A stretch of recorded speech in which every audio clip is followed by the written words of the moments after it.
Welcome to Raging Moderates. I'm Scott Galloway. And I'm Jessica Tarliff. It says no banter today. I'm going off script here. How are you, Jess?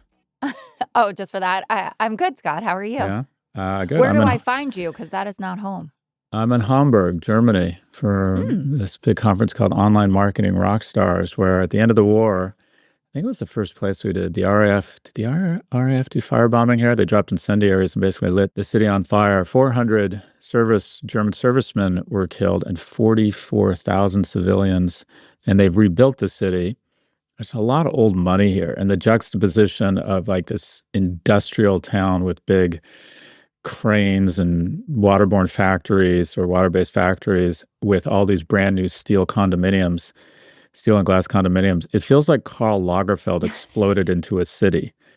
It is such a cool, interesting city. Yeah. And I absolutely love Germany. Work hard, play hard, very progressive. I just, if I spoke German, I would live here. Have you been to Germany, Jessica? I have, just to Berlin though, and I had an incredible time on every cultural level, like the museums and walking around and kind of ingesting the history of it. And then also the partying and the scene. And I just absolutely adored it. Yeah. One of my favorite tourist things in the world is the fat bike or fat tire bike tours, especially the one in Berlin. Yeah. It goes everywhere and they look at the guard towers and Hitler's bunker. And anyways, I'm officially like 100 years old. I'm fascinated by anything to do with World War II. All right, banter done.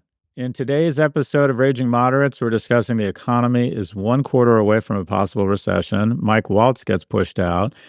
Trump says he doesn't know if he has to uphold due process. And we have one of our favorites, Senator Chris Murphy, joining us to talk about the GOP budget bill and what Democrats are doing to message the possible harms to Americans. All right, let's get into it. We've got our first major shakeup in the West Wing. Trump has ousted National Security Advisor Mike Waltz, best known for launching the world's most famous group chat, and nominated him as UN ambassador. Okay, so you're fired, but you get a free toaster. You got a demotion. Stepping in, at least for now, is jack of all trades and master of none, Secretary of State Marco Rubio, who will now be juggling 4 top-level roles in the administration. Meanwhile, the White House is touting strong April job numbers, but the economy shrunk in the first quarter, and Trump's tariffs haven't really fully kicked in yet. One of them, 100% tariff. I don't know if you saw this. Well, I'm sure you saw it, actually. 100% tariff on foreign-made movies, which he claims is a national security issue. Okay. He's also warning of higher prices and toy shortages this holiday season and says he's okay with that. All right, got banging porn stars that has a tacky 757 laced in 4-karat gold that golfs every other day. He should lecture us about consumption. Trump's new budget proposes $163 billion in cuts to education, health, and the environment while boosting law enforcement and border security. He also floated reopening Alcatraz as a symbol of law, order, and justice, and said he's unsure whether due process rights must be honored during these mass deportations, though he'll follow the Supreme Court's lead. He hasn't so far. All this comes as Trump and GOP leaders ramp up for the midterms, warning that a Democratic majority could bring a third impeachment, something they're hoping will rally the MAGA base. Jess, let's start with Waltz and the shakeup. Why do you think he was pushed out, and how realistic is it for Rubio to wear all those hats? So someone had to go, and Trump invested so much in getting Pete Hegseth through the confirmation process that it was increasingly looking like it had to be Waltz. And he didn't want to do anything within the first 100 days because even though it's kind of a made-up marker, I think he wanted to say, no problems for the first 100 days besides the fact that everyone thinks that you're bringing us into a recession. So that seems like a pretty big problem. But that's how it kind of ended up being Waltz. And I keep thinking about the management of Signalgate after it first happened. And how Trump came out pretty quickly and he said, Mike's learned his lesson, Mike Waltz. And I think I've mentioned this before on the program that I'm part of a foreign policy group with Waltz. And he's a very nice man. Smell you. No, I don't know if there's like conflict of interest. I'm a member of Chez Margot, the new hot members club. That's downtown. pretty cool. Taylor Swift went there. Yeah. That's cooler than knowing Mike Waltz. Me and Taylor. Maybe. Me and Taylor. Okay. Well, You'll have to take me is basically what has to happen now. I'll get a 100%. babysitter. Maybe we'll see Katy Perry.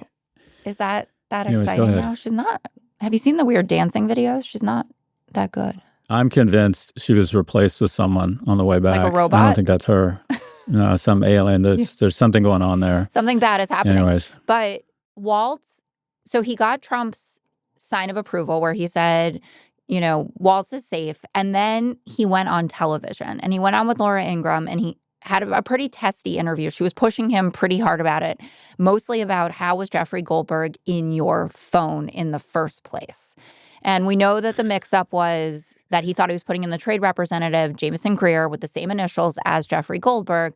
But we also know in Trump world that there is nothing more offensive than being someone that talks to the mainstream press, let alone Jeffrey Goldberg, who was responsible for the suckers and losers story that keeps Trump up at night still.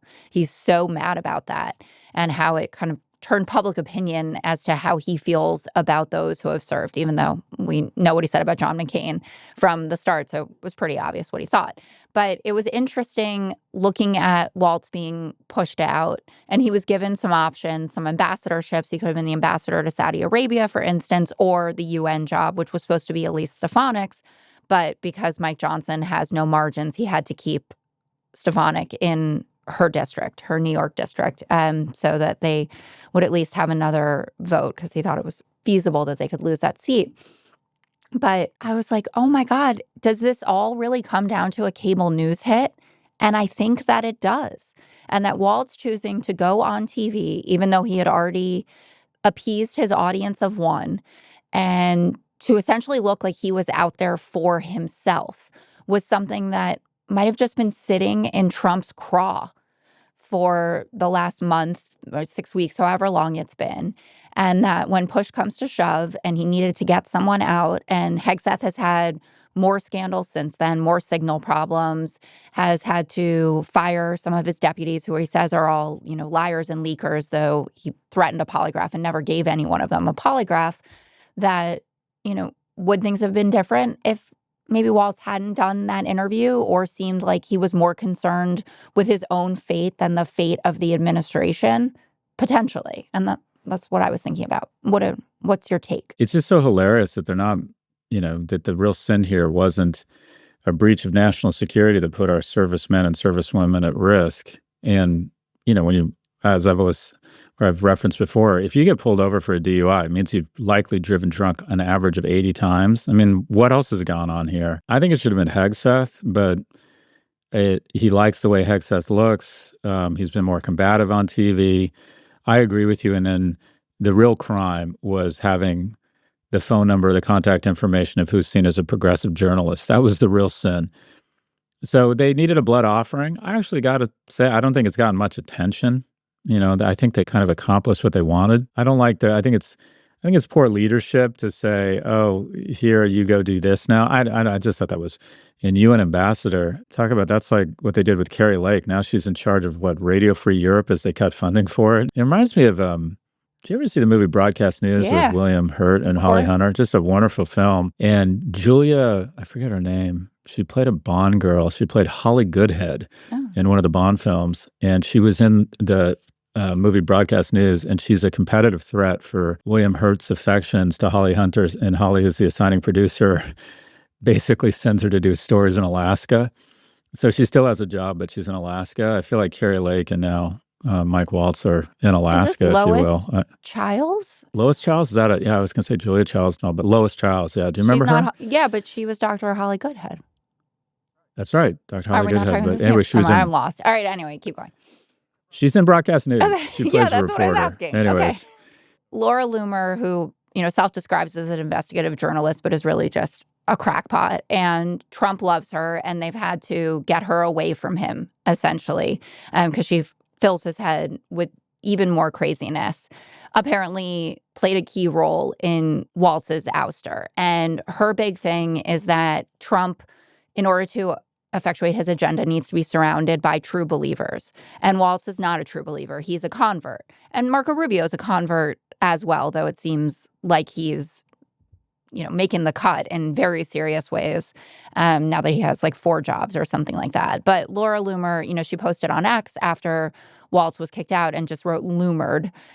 So, take your victory lap. But she said something that I thought was right and that we should keep in mind as we're evaluating the administration as it unfolds. If there's anything that's going to torpedo Donald Trump and his agenda after he survived indictments and mugshots and multiple assassination attempts, it's going to be the vetting crisis and unforced errors of his administration. Contrary to what's been said, he doesn't hire the best people. That's why it's so important that there's people to help support the president, because nobody is perfect. And that feels like a really good Trumpian organizing principle for whatever we are about to see over the next 3.5 years. Yeah, but this guy hasn't learned, the president hasn't learned the basis of greatness and success. And that is, greatness is in the agency of others. And you essentially, when you're on a board, your job is to basically decide if and when to sell the company. But more than anything, your only job is to ensure you have the right guy or gal. And the right guy or gal needs to be good at what they do, set strategy, be an external spokesperson. But the best CEOs, the best leaders recognize that greatness is in the agency of others, and they surround themselves with just incredibly competent people. Your ability to build a great company, a great staff, a great cabinet is your ability to attract the most talented people, hold them accountable, and get them to work together and not be threatened by, and show the ability to retain people that are more talented than yourself. And when you have the White House and the flag behind you, you can call on almost any individual. And the fact that he's brought together this peewee, bad news bears, village idiot, Keystone Cops group of people, he's even doing himself a disservice, because an incompetent who's really loyal to you isn't going to serve you well, because they're just going to make you look stupid all the time. It's not... Loyalty will be absolutely, and I believe this has already taken place. He has huge loyalty. Peter Navarro thinks the guy's a god. And Peter Navarro is probably going to be the Nigel Farage of this age. And that is, he will be the architect. He will go down in history is the person we wish this guy, the president, had not listened to. And he doesn't understand that if he had gone about this stuff with less volume and not made as many really stupid decisions, case in point, the one he just passed or is threatening to pass, 100% tariff on any movies coming into the U.S., he would probably be one of the more popular presidents of the first 100 days, because to his credit, he's doing what he said he would do on things that are largely, at least thematically, popular in the U.S., right? Deport immigrants, go after government waste and inefficiency, restore trade balance, which Americans incorrectly have determined has been asymmetric to our disadvantage. But he just doesn't get it. He's surrounding himself with idiots, and that does not trump loyalty. It will absolutely undermine any benefit he gets from loyalty. So anyways, moving on here. The economy shrunk in the first quarter, and we haven't seen the full impact of Trump's tariffs yet. Any sense have you heard anything about, quote unquote, this line out the door of people looking to do deals with him? I have heard it said a lot. I have not seen much evidence that that's really what's going on. And when the other countries release statements, like, I feel as though the Japanese have been pretty transparent about how concerned they are about what's going on, because obviously they want to maintain a good trading relationship with us. But they basically said the U.S. team is a bunch of yahoos, and they sit down at the table and they don't even know what they want. When you go on a first date and you realize maybe you're not up to it, when you're not feeling it or whatever, or you're just not in the mood, so you can't even make conversation. And within 10 minutes, you're just kind of staring at each other. I feel like that's what a lot of these I just want you to know, I have sat across from that a lot. Just a lot. I've experienced that a lot from the other side. Yeah, that's what happens. The women aren't up to it. Yeah, I see a lot of women just staring at you. I got to tell the story. I moved to New York on my first date. I met a woman who was a hostess at a restaurant uptown, asked her out. She said, yeah, I got her number. We went to a hotel downtown. I walked in. We ordered drinks. I said, I got to go to the bathroom. I came back and I got a text saying, my friend's in the emergency room. I had to leave. Really? And I'm like, yeah, which was, in my opinion, total bullshit. Oh. I mean, that was my first date in New York, is the woman, as soon as she got on the cab ride to the restaurant. She decided her friend was going to get hit by a car and she had to leave immediately. Those are like the old school Anyways, escape plans where you tell a friend, call me 15 minutes into the date, right? And say, oh my God, you're having an emergency? Yeah, no, not even, didn't even But go why'd through she say that. yes then? She'd met you. This wasn't like a weird online, you know, maybe he doesn't look like his pictures. I don't know. No, I think there's something about that Galloway charm that really just really started to scare the She's shit out probably of her. full of Anyways, regret now. oh, can you imagine? I mean, I can. host a successful podcast now. Look, speaking of the tariffs, what do you make of this 100% or proposed 100% tariff on foreign movies coming into the U.S.? It's totally batshit. I mean, we have a $15.3 billion trade surplus on Hollywood. That's the thing. Like when the Australians said, excuse me, you have a trade surplus.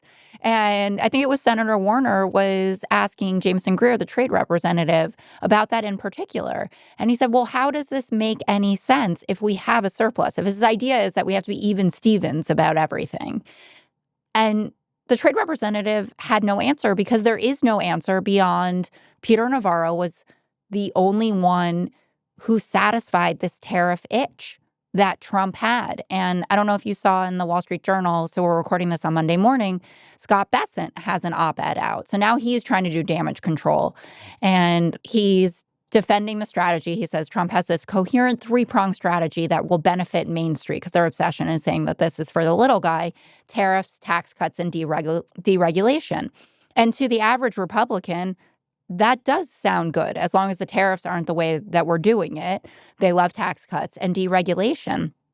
But it's all anchored in a complete misread of what the tariffs are doing to our economy and also what these 2017 tax cuts were. And Republicans, I get this all the time at work where they say the 2017 tax cuts benefited everybody, but they don't talk about the level of benefit that it had. So 81% of the tax benefits from the 2017 cuts went to the top 10% and 24% to the top 1%. So just because the average person got another $800 in their bank account as a result of this doesn't mean that it still wasn't this massive giveaway to the ultra wealthy. And I was watching Bloomberg TV, which I don't do very often, but I thought, oh, they're probably going to have people on that are making a lot of sense and understand this a lot better than me. And they had this guy, Gene Soroka, on, who's the executive director of the Port of Los Angeles. I learned more in 3 minutes from this guy about what's going on. He had the numbers, right? We have a 35% drop in volume.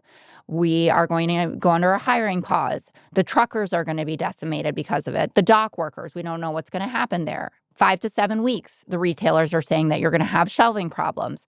And then if it takes more than a month to get these deals done, which with China, I don't even know if there's ever going to be a deal. They seem up for whatever this battle is. That spring and summer fashion and then back to school are going to be the big events that really jolt the American economy when you realize that you can't get the stuff that you need. And I don't want to put myself out of a job because I love being on the 5 and I really enjoy it. But I want more Gene Soroka on TV talking about this than Jesse Tarlow's. I hope my bosses aren't listening, because you got more information about the on-the-ground effects of these tariffs from somebody who's actually living it day to day and knows the people directly affected than you do by all of these talking heads. Yeah, so just to return to the 100% tariff on movies, I've established a nice friendship with a guy who used to run Warner Brothers Europe. And basically his job was to take the IP of Warner Brothers, whether it's Big Bang Theory or Batman or Harry Potter, and then travel around the 27 or 29 member nations of the EU and collect money from them. Oh, you're in Poland and you're the streaming network and you want to run, Warner Brothers films? This is how much you're going to pay us. Oh, you want to run the Harry Potter play on, in the London Theatre District? This is how much money you're going to pay us. I mean, we collect there. America actually does a relatively small number of things really, really well. Tech and software, education, we make the best weapons in the world, and hands down, we have the best media in the world. And we're running a 24/7, essentially commercial on American culture, whether it's Baywatch, or whether it's friends and neighbors talking about the wealth problems of people in Connecticut, which I'm watching and I think is great. John Hamm, incredible presence. I know. Anyways. Well, incredible presence. Is that your way of saying Yeah, he's so hot? It's nauseating. Oh, he's ridiculously It's hot. crazy. Yeah, he's really good looking. And he's like He's really aging good looking. in the best possible way. Yeah, He's still Don Draper, but gets he's more also handsome. like a great dad. He's a bad dad, technically, in Your Friends and Neighbors, but you know what I mean. Like, oh no, he's like the victim. It's such I know, he's it's everything. so ridiculous. Like, let's just cut to what's going to happen. Other nations will say, okay, we're going to put 100% tariff on any of your media coming in here, which means we're going to consume a lot less media. One of the things we negotiated away with Canada, at one time Canada, and maybe it's still in place, but I don't think so, said that 25% of media on Canadian cable has to be produced in Canada. And such, they basically had a lot of shitty Canadian TV shows. I'm sure that, The Boys in the Hall or something came out of it. But effectively, this would be a boon to the local, in the short term. It'd be terrible for consumers in Poland, but they would get a short-term sugar high from domestically produced content. I don't even know how you would calculate the tariff, but over the long term, all it does is the following. Media becomes much more expensive in those nations. The media industry in America, which employs millions of high-paid jobs, gets crushed, right? Because this truly is a frictionless export. You don't need ships. You don't need docks. You don't need retail distribution channels or trucks. Media can be transmitted over cables with zeros and ones. And we make unbelievable margins. And to think that these nations aren't going to impose reciprocal tariffs, which will dramatically decrease the demand of our content overseas, which we have, as you pointed out, an incredible trade surplus. And this is what will happen. He will threaten it. Ted Sarandos from Netflix will call and say, you realize that this is going to take Netflix stock down dramatically, as we do 51% of our content production is overseas now. We don't even know how to calculate what the tariff would be. It'll take our stock way down. We're going to get very pissed off, as will the 315 million people who are on Netflix. And he will do exactly what he's done across every single step in this process. He will blink. Netflix will be the new Apple, and that is people will say, well, what would happen to the price of Netflix in all these nations and in our nation if all of a sudden content produced overseas, of which 51% of Netflix content is now, whether it's the Umbrella Academy or Money Heist, and Netflix says, oh, we might have to raise prices from $12.99 to $17.99. Americans started a revolution that basically resulted in the formation of our nation based on the action of people trying to raise taxes on tea, the Whiskey Rebellion. So this is, again, nothing but chaos and paralysis, where the most talented people in the world in media, which happen to reside in America, essentially have to spend all this time figuring out, what the fuck does this mean? How do we even respond to it? Just in case, let's stop production overseas. Let's reroute our supply chain. We got to spend all of our time on earnings calls talking about how we respond to this instead of how we're actually trying to acquire consumers or produce more media that's more effective on a lower budget in our business models. And at the end of the day, he's going to do the same thing he did with Apple. He'll do the same thing with Netflix, and that is he will blink. But if, in fact, the tariff does go through in some form, it's the small independent producers, the smaller media companies that will be shit out of luck, that don't have lobbyists and don't have a cult following similar to Apple and Netflix. This, again, is nothing but a self-inflicted injury. There's all downside, and just shows this guy just does, even in the industries we are dominating globally. The last thing we want to do is give any nation the excuse to raise tariffs on our content.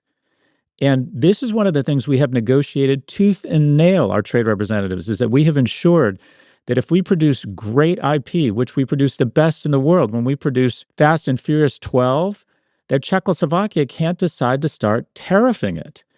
We have fought for so long to let our content flow free overseas because it is better content and we reap the majority of those benefits. And now he's decided to wind back the clock and give all of these nations an opportunity to tax our media. Anyways, speech over. It also opens the door for people to be concerned about his mental health state, because there's a not insane thesis that perhaps last night he was watching a movie about Alcatraz and then decided to start posting that we need to reopen Alcatraz. And we know he likes prisons and show of force that way with the Gitmo stuff. But he says, okay, we'll reopen Alcatraz, and also we want to use tariffs in the movie industry. Or maybe he was talking to John Voight, who works for the administration somehow. He's like the Hollywood ambassador or something like that. And Politico even had John Voight mentioned in their article talking about this. And that makes you think, who is in charge here? And to be even more deeply concerned that in the GOP bill, they have taken the right from Congress to administer tariffs, which is constitutionally protected, and that's the game here. That it's all consolidation of executive power. Mike Johnson is fine with it as long as he gets his tax cuts through and the cuts that he likes. And that we have a one-man show, and that one-man show can be swayed by a visit by Laura Loomer or perhaps a movie that he was watching. That's a little concerning. And just to give you a sense, we think, well, if it's not that big a deal if it's just going to create some uncertainty, and then ultimately we end up back where we think it is, and that looks more like it did before than not. Uncertainty is the death knell of markets. The markets hate uncertainty. And so far this year, the S&P 500 is down 6%, wiping out $6.5 trillion in value of public companies. The value of the U.S. dollar has plunged nearly 10%. And ETFs that track companies outside of the U.S. is up over 7%. I feel like we're having the biggest lawn sale in the world of $27 trillion in our economy that other people are thinking, okay, especially China and some EU nations are saying, okay, how do we take advantage of the fact that the U.S. seems to be getting into a trade war with China? I know, let's get a bunch of stuff on sale as the fixed costs in Chinese factories. They want to keep those factories humming so they have excess supply. And EU nations are going to be able to strike incredible deals on that additional capacity. In addition, all sorts of trade deals being done outside of the U.S. This is essentially, this is a yard sale at the wealthiest home in the world. This is, I don't know what the Louvre, if it was a private residence. Oh, everything's for sale right now in terms of this economy. Everything is up for grabs because this person has gone crazy. They're not dead soon, but they've gone absolutely crazy. And the notion that consumers aren't going to freak out when consumers show up to a store and the shelves are empty, at least American consumers, their first instinct is to go buy something else, specifically a gun. Consumers freak out. I mean, this is a country that started hoarding toilet paper and hand cleanser. You did that? I had a whole office full of toilet paper. What would you do if you couldn't wipe? Let's be real about this. My dad was also obsessed with it. He told me, he's like, go to every drugstore. I lived in Union Square at the time. He's like, you got a lot of drugstores there. Please go get as much toilet paper as possible and then bring it down to me in Tribeca. Yeah, I was more focused on getting the vaccine, but I did that too. Anyways, yeah. But just for the sad final note on this, all the things you say is true. His approval rating is down, stock market, all of it. And yet, CNN asked who would be doing a better job right now, Trump or Kamala Harris, and Trump still edges He'd still Kamala. be reelected. I mean, within the margin of error, it's just 2 points, but my guess would be actually that he would still get reelected if we had the election, if we did a do-over. Who would be doing a better job as president? Guess who comes out on top? Within the margin of error, but comes out on top. This looks a lot like the election result, right? Trump 45%, 2 points ahead of Harris at 43%. 12% say they'd be doing about the same.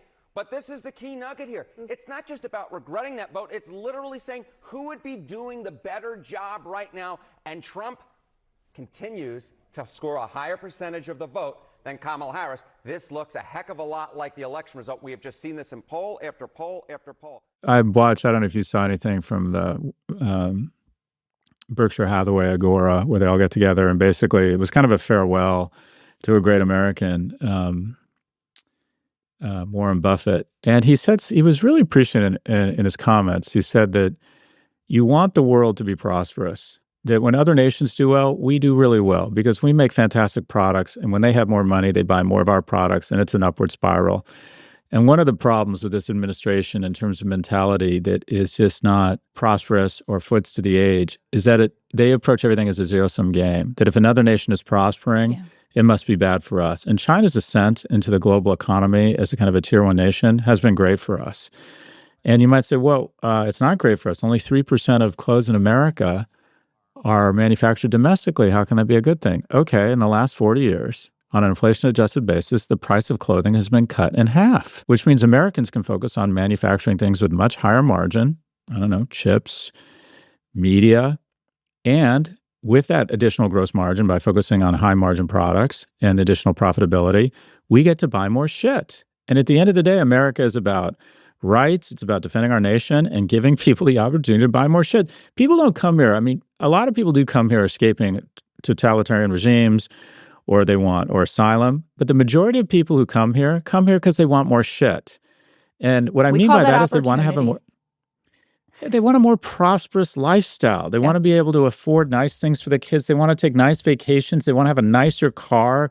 They want to buy better beer. They want to wear cooler clothes. They want to wear Nikes. They want to watch better media. And the notion that somehow we have not benefited since World War II, we have 8x'd our GDP. Our average household income is about 80 grand. Granted, it is absolutely not fairly distributed, but that's our choosing. That has nothing to do with trade policy right now. But the notion that we haven't won, we've won, folks. We've won. And a big part of that is because of our incredible trade policy, where we've usually been both parties win, but we win even more. And he was very eloquent and said, by the way, when other nations are more prosperous and their children are more prosperous, your children are safer. And that is when nations don't do well, they're just more inclined to declare war on their neighbors or be really angry at those gluttonous Americans who appear to be doing well and pulling ahead without us. I thought his comments were really solid, but just a quick rundown of some of the products from China that are imported into the U.S. 99% of shoes are imported. 90% of microwaves are imported from China, 82% of pots and pans, 70% of utensils, 40% of coffee makers, 93% of children's books, 86% of gaming consoles, 98% of umbrellas, 82% of blankets, 96% of fireworks. The Republican Party really is genius at figuring out a way to get people to vote against their own interests. And as a result, JP Morgan is now predicting a 60% chance of recession, Goldman Sachs, 35% chance of recession. Barclays, B of A, Deutsche Bank all warn of higher recession risk. What they're not talking about, which I think they soon will be talking about, is what's even worse than a recession. And you're too young to even remember this, but I remember this from my graduate student instructor days, stagflation.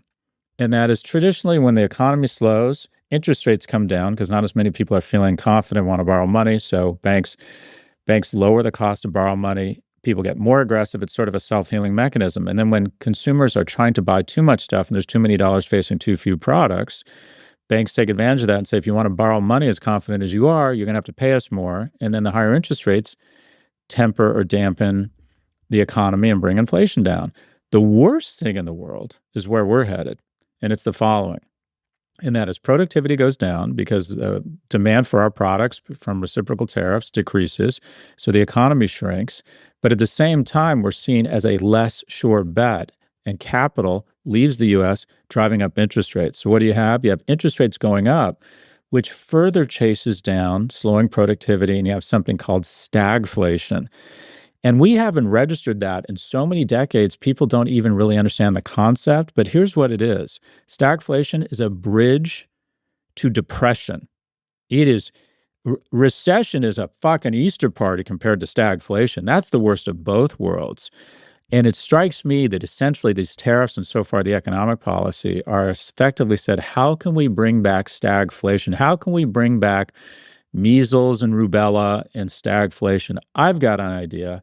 Massive tariffs. All right, moving on for a second. What do you make of Trump's comments about due process? Concerning. But when have I not been concerned? Kristen Welker asking him, do you agree that everyone who is here deserves due process, citizens and non-citizens? And spoiler alert, the Constitution guarantees it even for people who are here undocumented. And Scalia, amongst others, has said as much. And he goes, I don't know. I'm not a lawyer. And Trump has spent his entire life hiding behind, I don't know, ask somebody else. And that somebody else is usually Stephen Miller, which spells disaster for all of us. And I should have mentioned when we were talking about the National Security Advisor stuff that I wouldn't be surprised if it was really Stephen Miller doing it and not so much Marco Rubio. But the administration is out with an idea for a new proposal that I would love to get your take on, because it, at first blush, sounds pretty smart to me, that they're going to pay people who are here undocumented $1,000 to self-deport. And I believe that they're also considering paying for their flights home. And it is deportations and border security, not immigration overall, but those two criteria or those two aspects are the only areas where he is still above water. And I think that if there are people here who are willing to go for $1,000, that is a very good use of our taxpayer dollars. Well, it's an interesting idea. And just on a cost level, it's a hell of a lot more efficient than renting planes for, $250,000 and putting them in handcuffs and shipping them to a place where they have no family or support. But what we don't want to acknowledge, again, it's how we're doing this. We need a lot of people don't want to acknowledge that, okay, the secret sauce of America, a lot of people admit, has been immigration, right? But the most profitable part of that secret sauce has been illegal immigration, because undocumented workers, as I've said before, pay taxes, but don't stress local services. They don't stick around long enough to usually collect Social Security. There are some examples of crime. There are some examples of them taxing social services beyond the value they're adding. That is the exception, not the rule. And the reason why we have turned a blind eye to illegal immigration for so long is it's been this magnificently flexible, inexpensive workforce that comes in when there's jobs and leaves when there isn't. To me, if you were really going to be, quote unquote, smart about this, you would say to certain individuals, you need to massively increase immigration, but have it be thoughtful and have it be measured and have some sort of logic to it, right? If the price of pistachios quadruples because we can't find anyone to come harvest these crops, well, let's think about how we have some sort of temporary visa similar to what Trump does at his hotels. But in terms of deporting, offering them incentives, but we still don't want to talk about the solution that actually probably most effectively decreases or encourages people to self-deport, and that is going after these nice people who are business owners. And that is, in some states or some regions, they estimate somewhere between a quarter and a third of fast food workers are undocumented workers. You could make a pretty decent estimate with a pretty tight confidence interval of what percentage of your workforce is undocumented workers. And then you go to the employer and you say, we're going to start fining you $100,000 a day unless you get this down. If the jobs go away, they will self-deport on their own without a $1,000 bounty or a $1,000 incentive. Because the real solution here is something we just don't want to talk about. We don't want to acknowledge that, okay, drugs coming across the border, well, let's punish them for letting fentanyl in. You can't keep drugs out of a prison. As long as there's demand for drugs in the United States as a function of people, either addiction or, a man who doesn't get married or in a relationship by the time he's 30 has got a 1 in 3 chance of becoming an abuser, the fact that we overprescribe opiates. As long as there is demand for drugs that are going to get into the U.S., as long as there is a demand and jobs, right, for illegal immigrants, they're going to figure out a way to get here.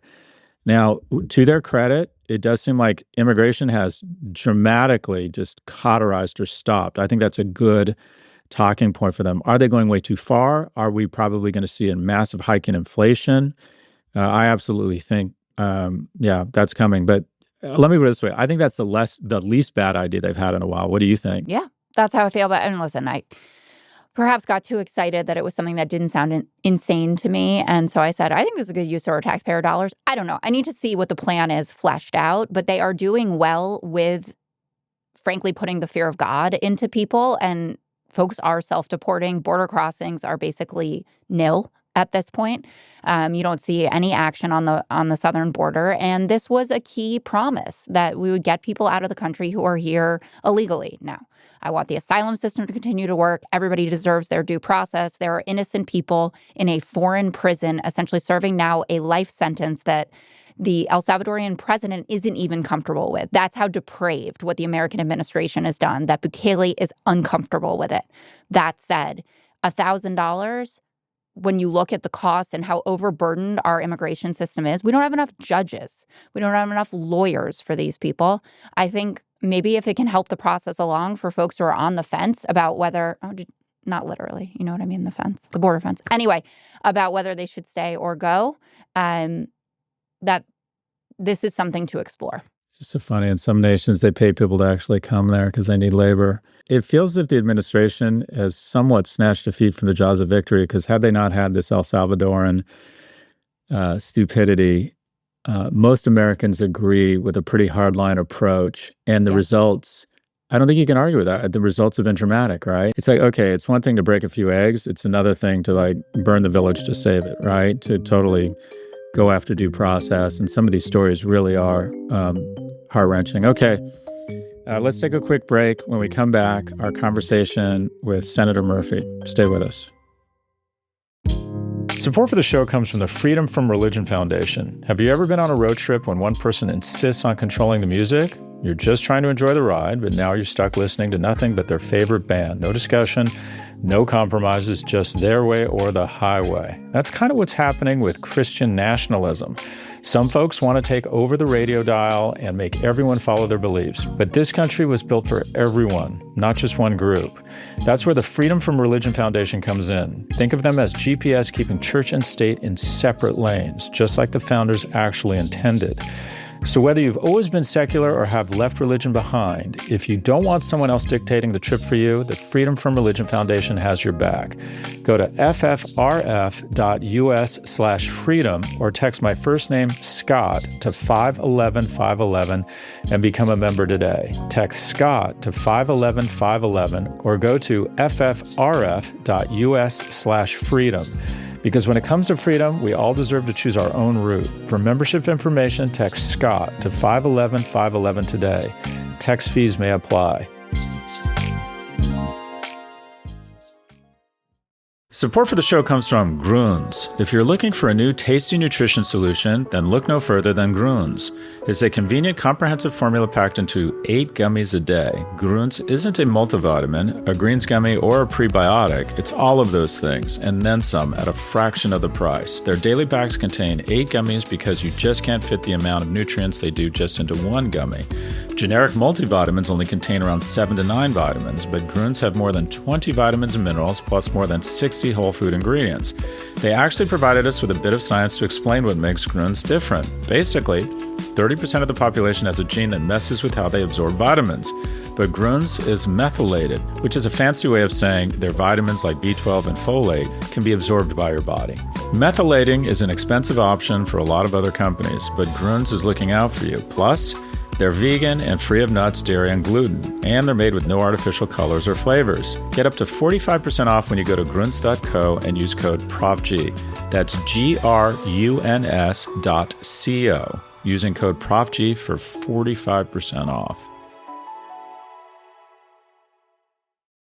Welcome back. Joining us today is Connecticut Senator Chris Murphy. Welcome to the show, Senator. Hey, Scott. Thanks for having me back. There's a viewpoint that despite all the tumult, anxiety, general recognition that a lot of these actions from the administration are damaging to the economy and essentially kind of waving a middle finger at the Constitution, that while his popularity is down and he's had the worst first 100 days, the Trump administration, or Trump, is still more popular than the Democratic Party. And the thesis is that the Democratic Party is seen as weak and that the American public would rather have an autocrat than a party that's weak. And you gave a very fiery speech called 100 Days of Corruption. But in addition to these sort of fiery speeches and generally highlighting how corrupt this administration is, it doesn't feel like that's enough. It doesn't feel as if the Democratic Party has shown any real tensile strength in terms of their ability to push back on the administration. Other than speeches, what could possibly be done here? Yeah, I mean, Scott, I think there's a couple things to talk about here. It is true that the approval ratings for the Democratic Party are in the toilet. They're bad, but not much worse than the approval ratings for the Republican Party. People are just down on organized political parties right now. And a lot of the reason why the Democratic number is very low is because Democrats are upset with the Democratic Party. And that's because, Donald Trump has punched this entire country in the nose. And a lot of Democrats are taking out their frustration with Trump on the leaders of their own party, who they don't believe have stood up an effective resistance. Some of that is, I think, justified. Some of that is not. But it is also true that the Democratic Party is not seen as a strong enough alternative. One of the things I worry about is that, well, it is true that this is the most corrupt White House in the history of the country. I mean, any one of these scandals, from the meme coin to Starlink, would have potentially taken down a previous president in a previous time.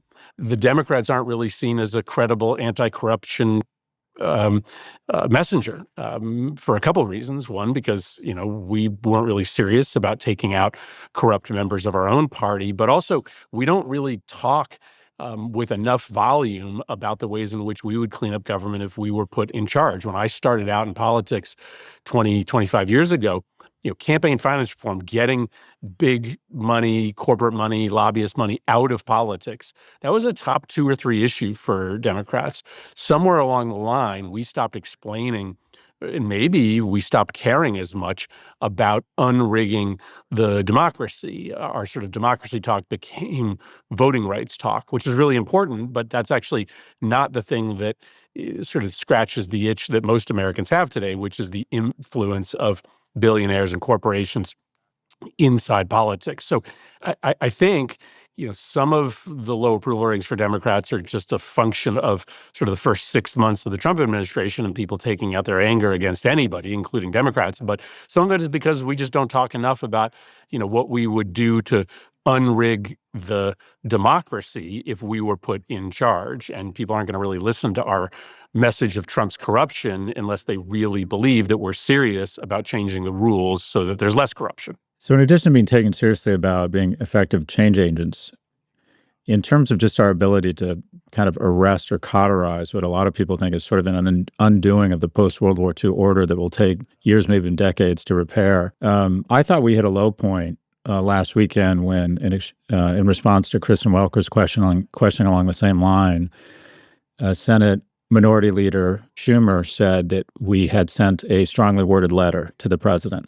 I'll put forward a thesis. Start proposing laws that say if you're operating black sites in your country or engaging in crypto scams with this current administration, if and when we get control of the House, we'll propose laws that economically impair your nation, or remind some of the people in the administration and the Republican Party that the statute of limitations on fraud, corruption, or a variety of other crimes the statute of limitations is longer than 3 years and 9 months. I mean, just to put it bluntly, doesn't the Democratic Party need to start acting like sort of the party of not fucking around, quite frankly? I mean, what we're doing just does not appear to be working. Yes, that's right to an extent. I mean, listen, his approval ratings are sinking, and that is really important. When a president gets down into the 30s, his enablers do start to get cold feet. I mean, it will be harder for him to pass this massive cut in Medicaid funding in order to finance a billionaire tax cut if his approval ratings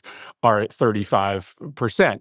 So I don't necessarily know that the message is in whole not working, if in part what your goal is when you're the majority party is to make the leader of the majority party really, really unpopular so that their legislative agenda gets jammed up.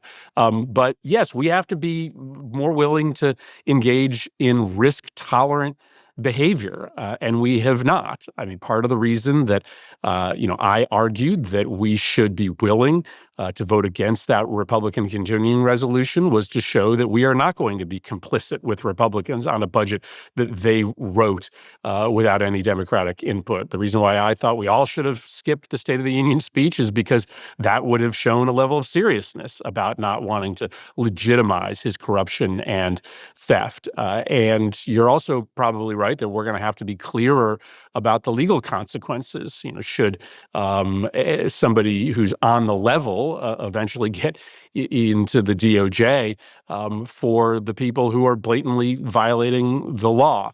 I think sometimes people expect a little bit too much of the opposition party, but I think if we were engaging in tactics that were a little tougher and had, frankly, a little bit more potential downside for Democrats, that would cause people out in the public to be more willing to engage in riskier behavior themselves, or institutions to engage in more riskier behavior as they're trying to stand up a response to Trump's extortion campaign. I wanted to pick up on what you were saying about this risky behavior, because there are a few people within the party, and you're one of them, that have been looked to as the ones that are willing to push the envelope. So Bernie and AOC out on their tour. You had a huge fundraising quarter, $8 million, right? And you're not up for reelection for a very long time. So people are obviously appreciative of what you're doing and the energy that you're bringing to this fight. But we know that elections are decided on issues. And the big issue for the midterms is going to be the GOP reconciliation bill, the big, beautiful bill. So we have $880 billion cut to Medicaid, also huge tax breaks for the wealthy.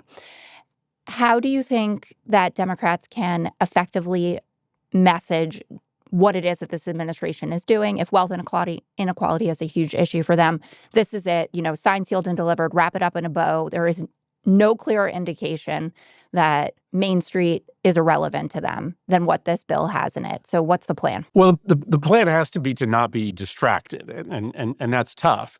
But we are being gift wrapped a piece of legislation that tells the entire story about the Trump administration's priorities. And as you mentioned, it's a pretty simple story. You're talking about throwing millions of people off of their health care, potentially tens of millions of people off their health care. Medicaid insures 24% of Americans in order to finance a massive tax cut for the richest Americans. It's about $1 trillion in cuts to child nutrition programs and Medicaid, and $1 trillion of tax cuts for the richest 1%.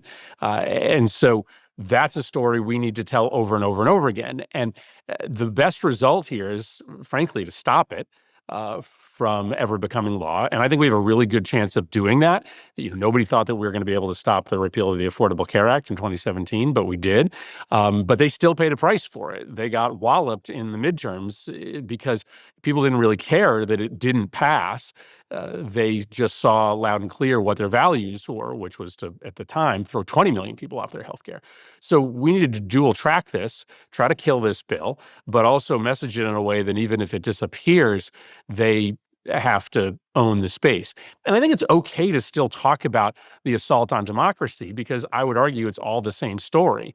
That this president's agenda is so historically unpopular, so wildly unpopular, that the only way that the Republican Party survives this is for them to destroy democracy, destroy the rule of law, destroy the traditional means of accountability, like a free press, a free university system, lawyers who can, defend our rights. So it's all the same story. They've got this deeply unpopular agenda, which is about destroying the middle class to empower the billionaires. And they have to destroy democracy in order to get away with it. I think that's an elevator pitch. Like, that doesn't take more than a minute and a half to explain to people, and just don't let his, constant distraction campaign about talking about a third term or invading Canada stop you from being able to repeat that story 5 times a day. Do you think that talking about Kilmer Abrego Garcia is one of those distractions? No, because I think that is sort of central to this case of his attempt to destroy the rule of law, because it's the only way that he gets away with this thievery. I mean, what he is, essentially doing with a lot of these disappearances, standing on top of the legitimization of political violence through the pardoning of all the January 6th protesters, is to try to put a chill when it comes to people who are going to stand up to him politically, so that you don't see the kind of crowds that you've seen in the past several weeks and months out there protesting his deeply unpopular agenda.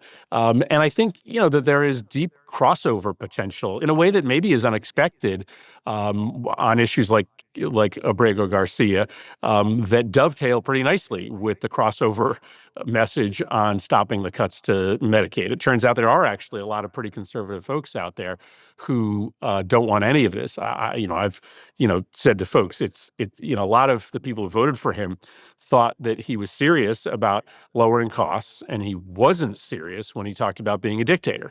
They're finding out that the opposite is true. He's not serious about lowering costs. He's going to increase healthcare costs by kicking people off of Medicaid, and he is serious about being a dictator. And that's a message that sort of gives a permission structure for a lot of his vote and his base to think about crossing over. Yeah, Steve Bannon could be used in a whole lot of ads. He understood this perfectly. Scott? So governors Beshear, Newsom, Whitmer, Moore, Secretary Buttigieg, Senators Bennett, Klobuchar, Murphy, we have an outstanding bench. A lot of very strong moderates who I believe you're going to have a moderate to triangulate and have a shot at getting through or winning in the general. We'll talk about the primary. Why, just as a tactic, and I'm not asking you to indicate your plans or what you planning or not planning to do, it feels like right now we're leaderless. That if the leaders of the Democratic Party are Senator Schumer or leaders Jeffries, I think most people think they're not up to the job of pushing back on this onslaught of corruption and autocracy. What do you think of the idea of one of you or more of you announcing now that you're running for president, such that we at least have effective pushback and someone that the media and the public can turn to on a daily basis for arguments and evidence around how wrong this is? I mean, it seems to me that part of the problem is we just don't have visible vocal leadership right now. What do you think of the idea of one or more of you announcing sooner rather than later that you're running for president? Yeah, I don't know. I mean, I hear this critique a lot, and there have been different suggestions about how to tackle this perceived problem. That's the first time I've heard the suggestion about starting the presidential campaign, 2 years earlier than normal. There's also this idea about creating a shadow cabinet, for instance. I guess I don't perceive that problem to be as acute or as real as you do, Scott. I actually think that this party is pretty entrepreneurial, even though Bernie Sanders and AOC have no official role. They are still drawing tens of thousands of people. I'm a rank and file member. Max Frost is a rank and file member, but we'll have a couple thousand people in Florida. We had a couple thousand people in Missouri and North Carolina last weekend. I don't know. I think it might be just a little unrealistic to expect that you are going to have 3 years prior to a presidential campaign, there be some consensus in the political class and the media class about who the one sole leader of the Democratic Party is.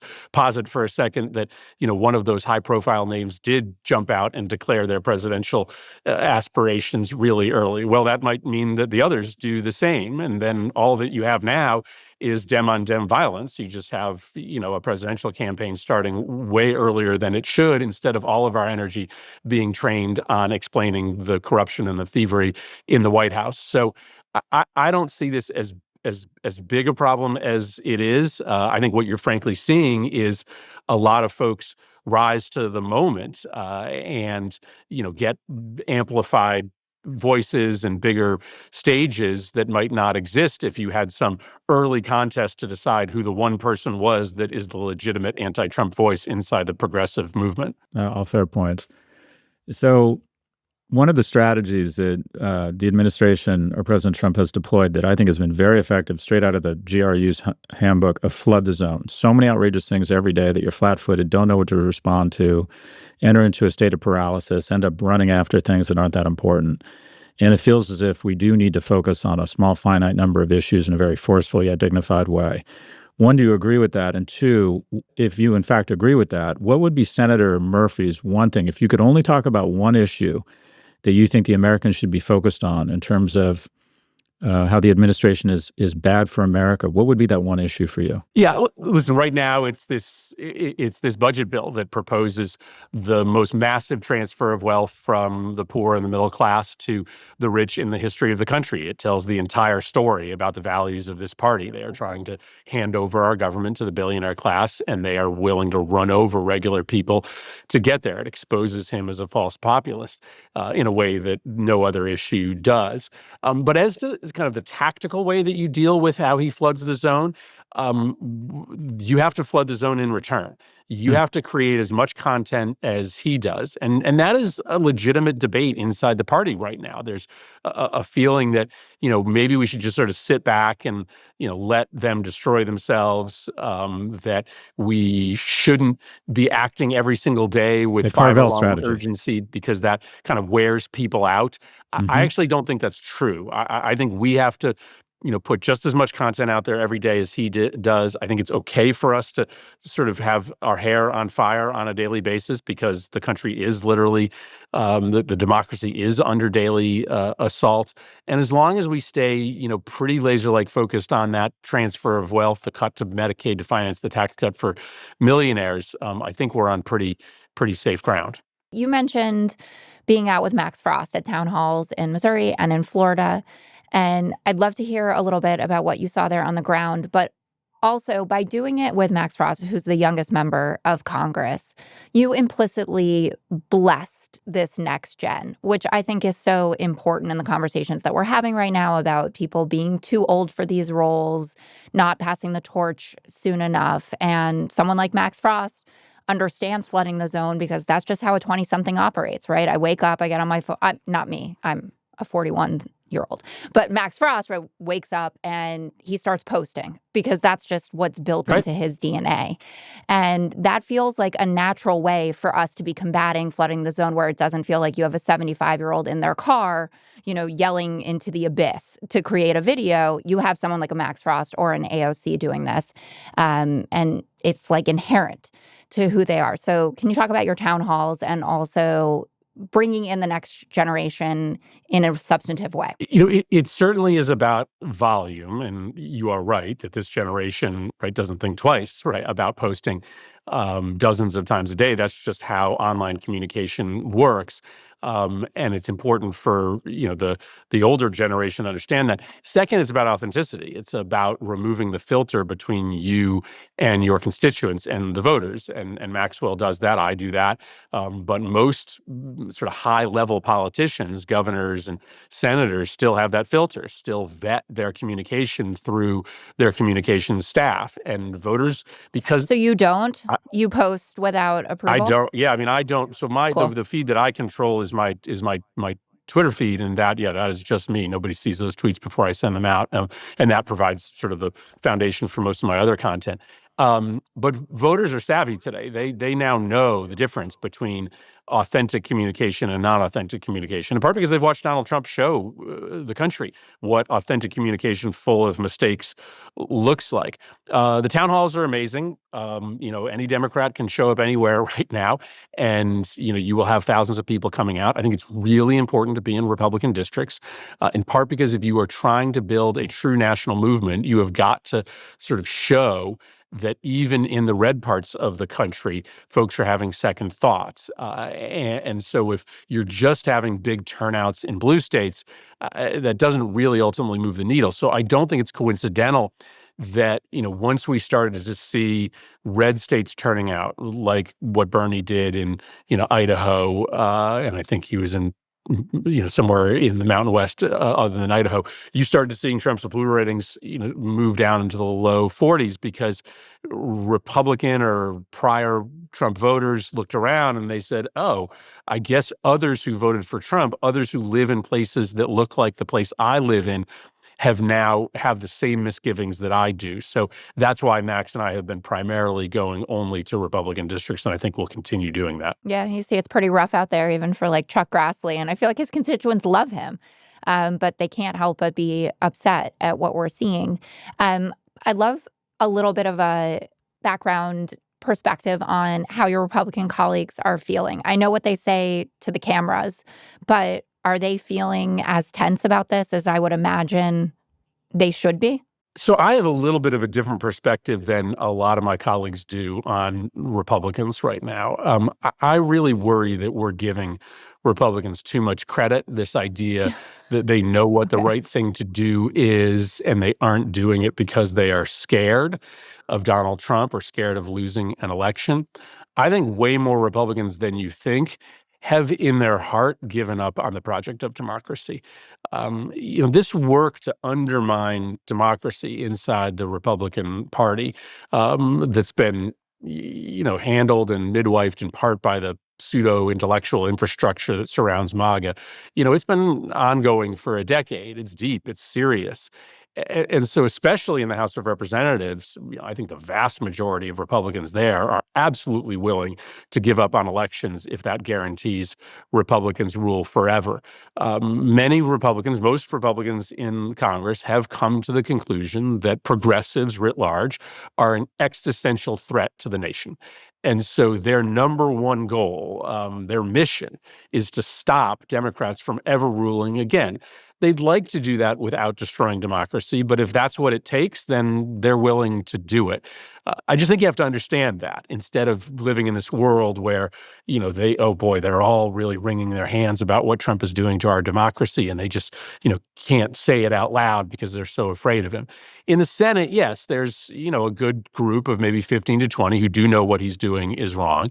And those approval ratings sitting in the 30s for a period of months, that may be the key to getting more of those Republicans to speak up, or perhaps voting against some of the worst of this agenda, including the Medicaid cuts. But I don't mean to paint a hopeless picture. I just think it's really important not to sugarcoat what's happened inside the Republican Party. And it's a decade-long effort to try to explain why it's time to transition America to a kind of autocracy or quasi democracy that can keep up with China. Democracy is just antiquated. It's outdated. It doesn't work in a 2025 global context. That's what a lot of Republicans think today. So, Senator, one of the groups that are young women going slightly more moderate or progressive, young men significantly more conservative. And I would argue that it's not that they're moving towards the Republican Party. It's that the Democratic Party has moved away from them. And when I was at the Democratic National Convention, I saw a parade of special interest groups really robustly representing their constituents. But the one group that wasn't discussed or referenced is the group that, in my view, has fallen furthest fastest, and that is young men. And I think it really hurt us at the ballot box. One, do you agree with that? And two, if you do agree with that, what specific programs or ideas can the Democrats deploy to try and arrest the decline, or at least nod to how poorly young men are doing in our country? I completely agree with that. I mean, how can't you if you look at a lot of this polling data? I think that what's important to understand is that while a lot of the attention has been on young men, there has been a significant pull away by young women from the Democratic Party as well. This is a phenomenon that exists most acutely with young men, but it exists with young people writ large. I do think it's worth really examining why the only movement on the left that has drawn large numbers of young people, but especially young men, over the last 10 to 20 years is Bernie's movement. And I think you really have to, there's a lot of people who say, well, Bernie's brand of politics is toxic. It's, going to be the downfall of the Democratic Party. But let's be honest, whatever you thought of the Bernie bros, there were a lot of young men who were attracted to what Bernie was selling. And I do think that that's because young men and young women together, but maybe young men in particular, because of the very quick downfall of the sort of the economic patriarchy, see the consequences of a system that is totally and completely rigged. And they are looking for an explanation about who did it to them.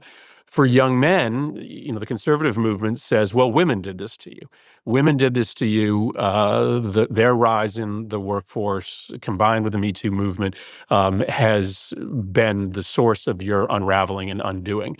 Well, what Bernie says is that, yes, somebody did this to you, but it's not women. It's the billionaire class. It's the corporate class who has rigged an economy to make sure that no young person can succeed as quickly as they could 30 or 50 years ago. And I just don't know that you'll win young men back or you'll win young people back if you don't have a source for them to root their frustration is, if you don't have a story to tell about why their life got so difficult and so miserable all of a sudden. So, you talked earlier about a moderate candidate being the only path forward. I'm not even sure that kind of center, right, left works any longer in describing sort of how the sort of political positioning exists today.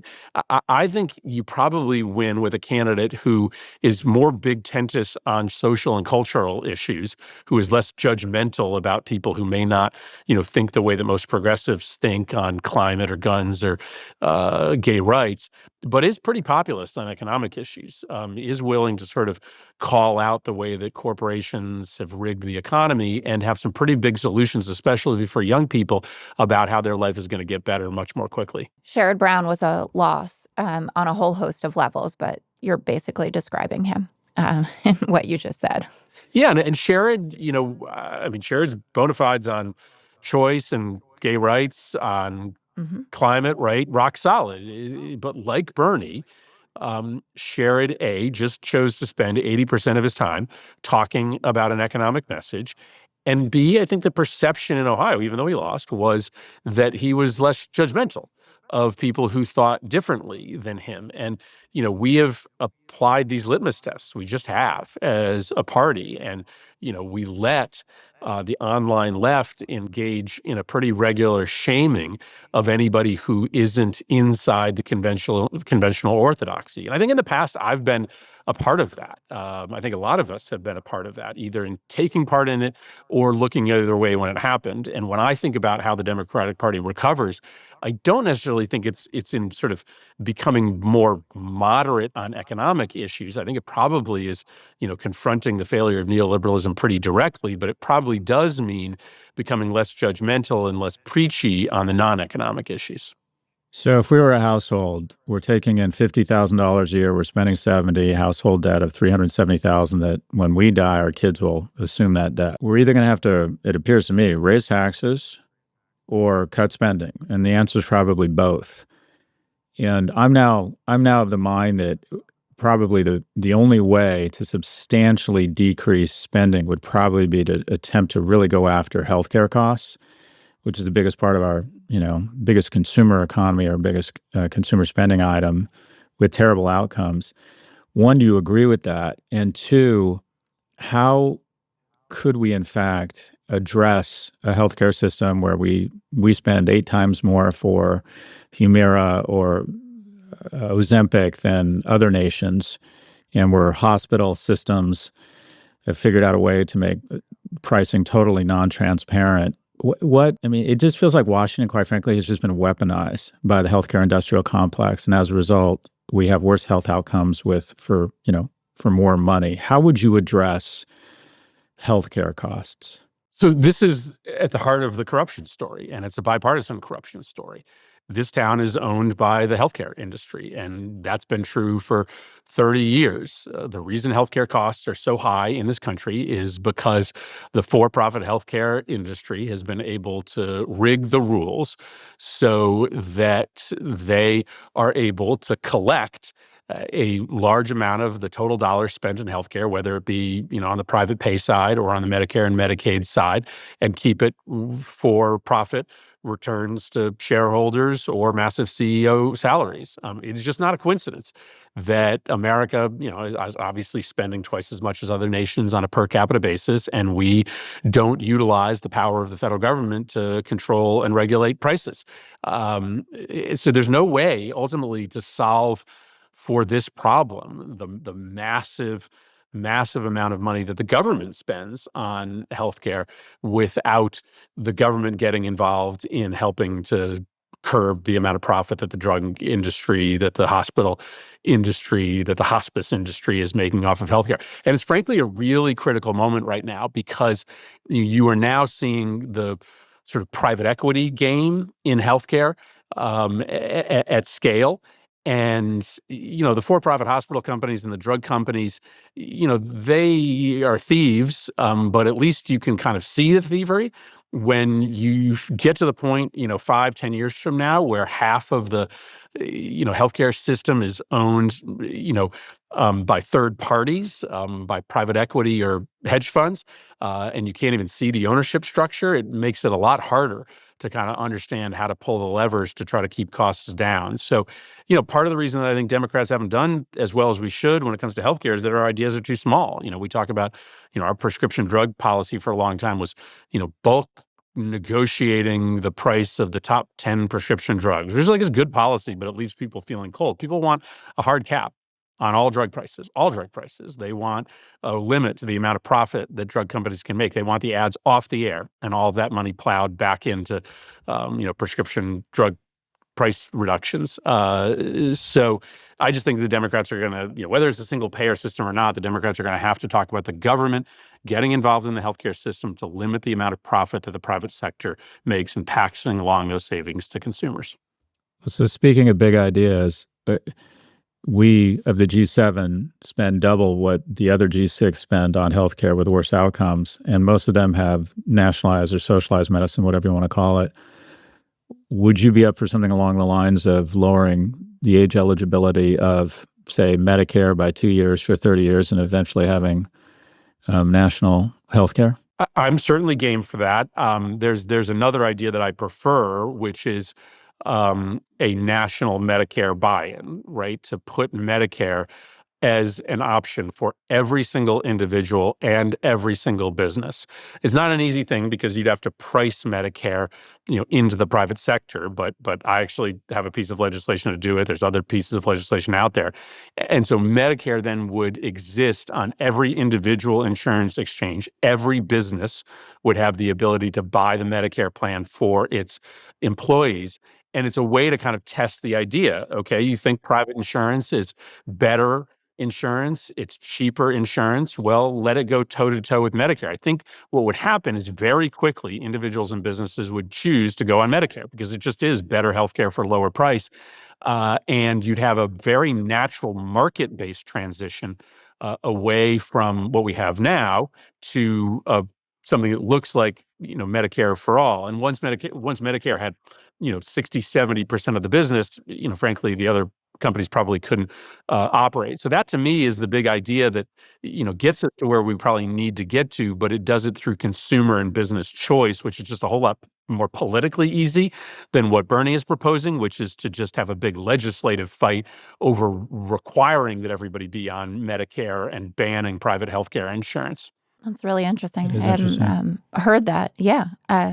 Thank you for the suggestion. That's why we and have for your him time, on, Jess. Senator. That's why we have him on. That's There's why we have there's you a couple on. good ideas out there that you guys haven't thought of yet. I know it's hard to Well, hard to like believe, several million good we ideas. need a new title for the podcast because moderates aren't where it's at. There We we have to go. be more lefty. All right. Senator Murphy, thank you so much for your time. Hopefully you'll come back again sometime soon. Thank you, guys. Senator. Thanks, guys. All right, that's all for this episode. Thanks for listening to Raging Moderates. Our producers are David Toledo and Shanene Onike. Our technical director is Drew Burrows. You can now find Raging Moderates on its own feed every Tuesday and Friday. That's right, its own feed. That means exclusive interviews with sharp political minds you won't hear anywhere else. This week, I'm talking to Representative Ro Khanna, who's a personal favorite of mine. Make sure to follow us wherever you get your podcasts so you don't miss an episode. See you later, Scott.